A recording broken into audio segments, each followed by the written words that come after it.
24 na Pilipinong tripulante ng mga barko ng Russia ang umano'y naipit ngayon sa giyera sa Ukraine. Live mula sa TV5 Media Center, nangunguna sa balita si News 5 anchor Cheryl Cosim. Cheryl, nasaan daw itong mga kababayan natin sa ngayon? Ziggy, base sa mga ulat, lulan sila ng isang Russian Shadow Fleet. Linawin lamang natin muna kung ano ang Shadow Fleet. Ito yung grupo ng mga oil tanker, Ziggy, na ginagamit para mag-export ng langis sa kabila ng umiiral na sanctions laban sa Russia. Nakapanayam ko kanina sa One Balita Pilipinas ng 1PH si DFA spokesperson Angelica Escalona. At ayon sa kanya ay inaalam pa nila ang pagkakakilanlan ng mga kababayan nating seafarer na lulan nga ng Russian Shadow Fleet. Kung babalikan natin, Jiggy, si Senator Erwin Tulfo yung nagbalita tungkol dito sa kalagayan umano ng 24 na Pinoy. Nasa panganib daw sila dahil nga sa giyera ng Russia at Ukraine. Inaalam na raw ng Department of Migrant Workers kung na-recruit ang mga Pilipinong ito sa pamamagitan ng lisensyadong manning agencies. Sabi pa nga ng DMW ay hindi rehistrado sa ilalim ng International Maritime Labour Organization ang Shadow Fleet vessels kaya mukhang wala ring insurance para sa mga tripulanteng ito.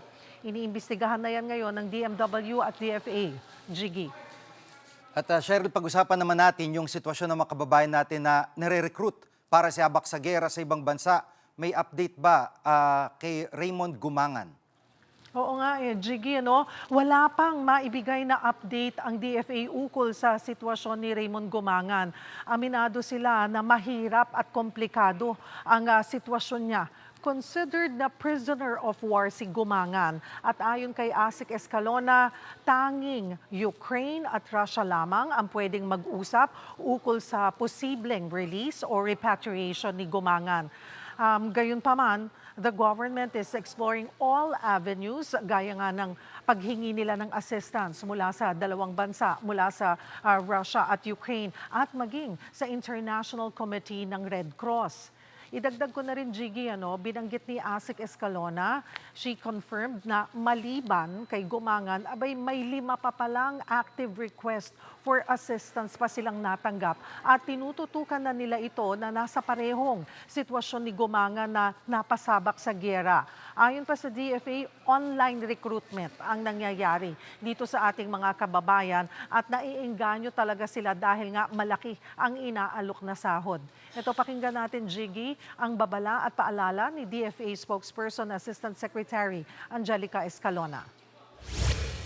Laging pinapaalala ng DFA, ng Department of Migrant Workers at ng buong Interagency Council Against Trafficking na maging maingat sa mga overseas employment offers dahil pwede silang maging biktima ng illegal recruitment o malagay sa panganib.